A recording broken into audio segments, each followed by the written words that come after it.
Hay hombres de los que se recuerda por haber hecho grandes descubrimientos y otros, a menudo menos conocidos, por tener el genio de saber transmitirnos esos descubrimientos, de hacerlos accesibles, y Fritz Kahn es sin duda uno de ellos.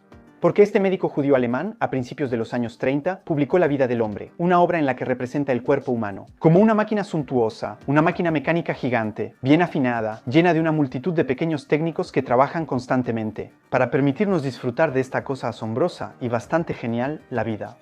Con estas comparaciones, estas metáforas visuales, Fritz es un pionero de la infografía, uno de los primeros en hacer accesibles e inteligibles para el gran público los mecanismos de la vida. Las tragedias de su época obligaron a Fritz a huir de Alemania, donde sus obras fueron quemadas públicamente, pero afortunadamente, parte de su legado logró escapar de los ardientes dramas de la historia para llegar hasta nosotros.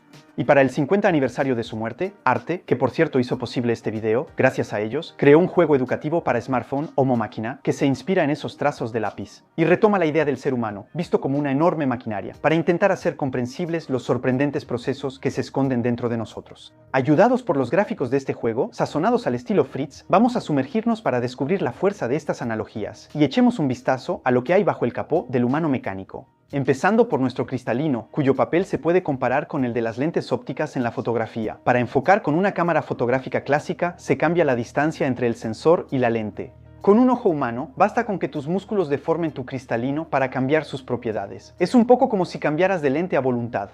La retina que recubre el fondo de nuestros ojos también se parece, en muchos aspectos, a la película fotográfica. Aunque sería aún más correcto compararla con el sensor fotosensible digital moderno. De hecho, los aproximadamente 250 millones de fotorreceptores que componen el fondo de nuestros ojos poseen proteínas sensibles a la luz y pueden desencadenar reacciones químicas, generando un impulso eléctrico en el nervio óptico. El impulso eléctrico, que luego será procesado por nuestro cerebro para formar una imagen, un poco como los diminutos electrodos de las cámaras de alta definición, que transforman los fotones que reciben en una señal eléctrica. Y gracias a este espejo del alma, nuestra ventana al mundo puede distinguir 10 millones de diferentes tonos y matices de colores. Y aunque forzamos un poco la analogía entre lo biológico y lo tecnológico, esto permite mostrar un poco cómo funciona el ojo. Y ahora estamos en el oído. La maquinaria que se esconde detrás del oído contiene muchas cosas en muy poco espacio. Todo comienza con el pabellón que sirve como embudo, para captar la mayor cantidad de sonido posible, como las extrañas trompetillas acústicas que se usaban durante la Primera Guerra Mundial.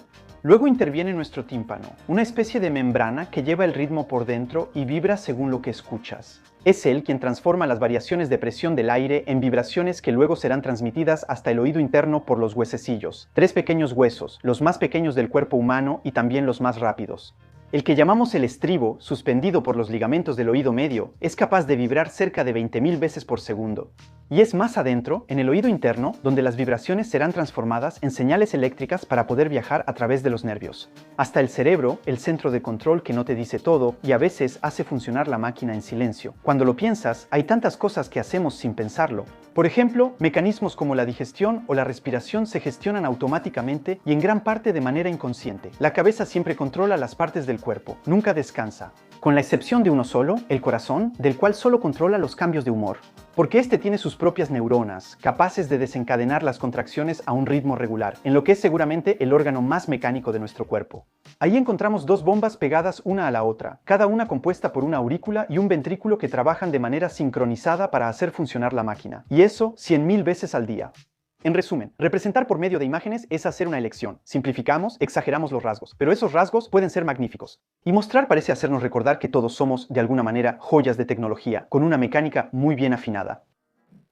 Y además, la idea de representar a los seres vivos en forma mecánica no es nueva, y la de intentar reproducirlos tampoco. Casi 3 siglos antes de Fritz, con los avances en la relojería, se volvió posible producir objetos de una increíble complejidad, los autómatas. Estamos en una época en la que se habla de Dios como el gran relojero y en la que se intenta reducir la naturaleza a una especie de inmenso mecanismo. Y es en este contexto que aparecen autómatas mecánicos que imitan la naturaleza con tanto talento que, para algunos, llegan a cuestionar la frontera entre lo inerte y lo vivo. Como lo muestra esta magnífica serie de 3 autómatas realizada por la familia Jacques y Rose en el siglo XVIII, que hoy se puede admirar en el Museo de Arte e Historia de Neuchâtel.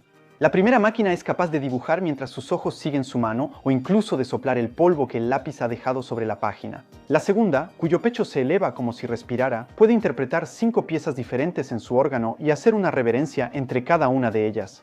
En cuanto a la última, compuesta por 6.000 piezas, puede sumergir su pluma en tinta, sacudirla para evitar que caigan gotas que manchen la página, pero sobre todo, escribir cualquier cosa, cualquier frase de 40 caracteres programada de antemano. Y hay algo inquietante en ver a estos muñecos de metal cobrar vida, animarse, mientras que su creador murió hace más de 2 siglos. Pero quien quizá llevó más lejos el arte de imitar la vida en esa época fue sin duda Jacques de Vaucanson, quien creó un asombroso pato mecánico, cada quien con su animal favorito. Este autómata, con sus alas de un realismo sorprendente, podía chapotear, graznar, beber, comer y sobre todo, defecar. Porque el maestro mecánico había colocado dentro de su creación un verdadero pequeño laboratorio de química, reproduciendo artificialmente la digestión. De hecho, su creación imitaba tan bien a la naturaleza que podía mover los excrementos, y en esa época la gente hacía fila para poner comida en la boca del autómata, y ver asombrados, unos minutos después, salir una papilla por el otro extremo. Bueno, hoy en día persiste la duda, porque el fenómeno de la digestión bien pudo haber sido un engaño.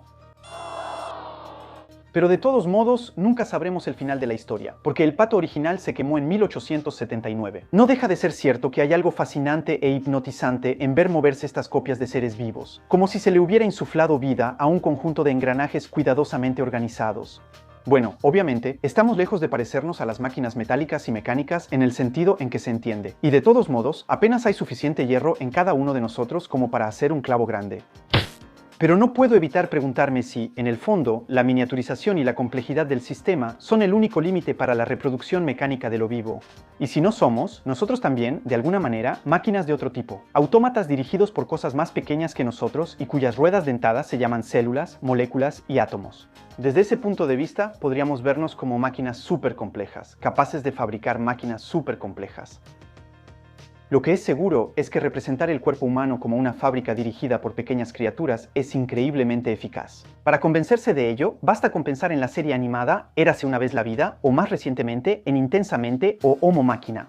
Fritz, como tantos otros después de él, apostaron por las analogías, las metáforas visuales para hacerlo más digerible. Porque cuando uno tiene sed de conocimiento, para digerir lo que ha aprendido en vez de mezclar un diccionario, se pueden hacer hablar a las imágenes. A veces, el nervio óptico también lleva las ideas brillantes al cerebro. Ustedes también pueden alimentar y hacer funcionar la máquina apoyándonos en TPE o UTIP. Y si desean descubrir Homo Máquina, pueden hacer clic en el enlace en la descripción.